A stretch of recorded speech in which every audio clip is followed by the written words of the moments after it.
Hola, mi amigos! I'm currently learning Spanish on Duolingo. I don't even know whether it's me or me's. I don't even know what this is. Anyway, so welcome back to another video. And today's video is 4 tips if you feel afraid of going to class after a break. I took 2 classes with very close friends of mine last week. Shout out to Shane and Una. And then a friend of mine who was in my year at drama school said to me that she really wants to go back to class, but she feels like if she were to take a class, like she would feel so judged and like she would feel very insecure.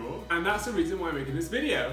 So there we go, tip number 1. Tip number 1, set yourself small goals. So if you're about to take a class, whether it's a singing lesson or an acting lesson or a dance lesson, and you just go into it with the expectation of like smashing it or impressing, it's not a show, it's literally a class. So everything that you would not present on stage is what you then work on in class.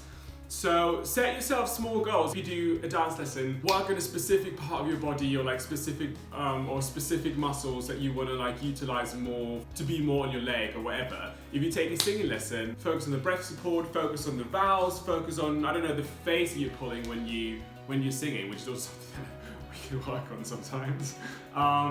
So yeah, like set yourself a distinct and small goal and then focus on that. Don't go in and feel like, oh my god, I need to be perfect and impress, because all the other people that are there want to get better because they know that they're not perfect, and the teacher is teaching the class because he wants to help people improve their skills.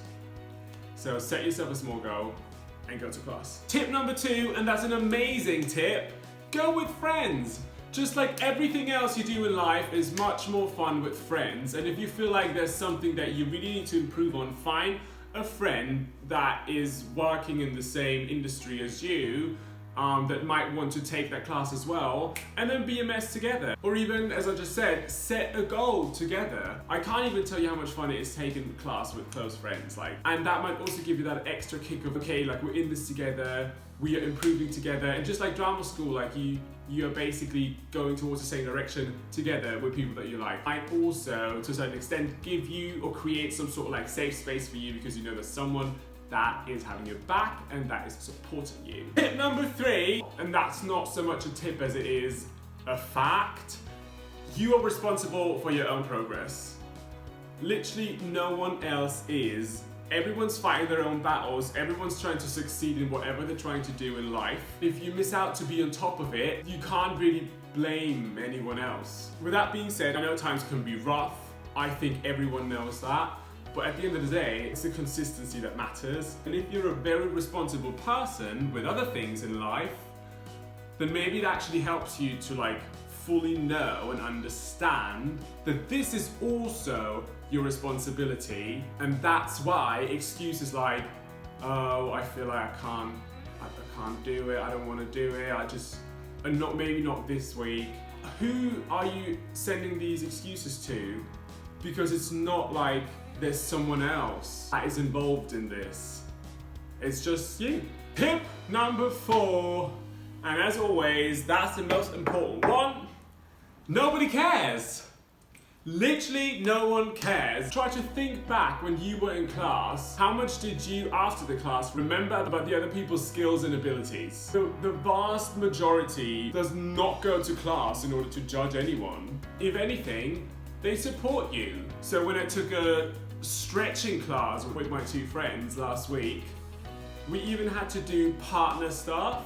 And I went with a girl that I've never met in my entire life, and we were like doing like the craziest stretches and stuff. Looking back, like, even though we worked so closely together, I would not even really be able to tell what her strength was or which stretches were better and which were worse. Like, I think there's so much respect, so much positive energy, and so much appreciation of everyone's different and everyone's got different limits and everyone's got different strength. Like, it just it's so undeep.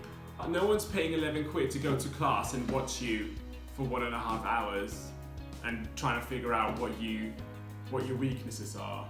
And the teacher is there because they want to help a certain group of people, or just one person in a one-to-one lesson, to improve. The teacher knows that there's stuff to improve, and loads of teachers take class all the time. But yeah, no one cares. The whole class thing is literally about failing. Yo! that was my cute little video about encouraging people to go to class if they feel a bit insecure or judged, which is comprehensible, and by all means I understand it. I know how it feels to be insecure about your ability. I think everyone knows that, not just artists.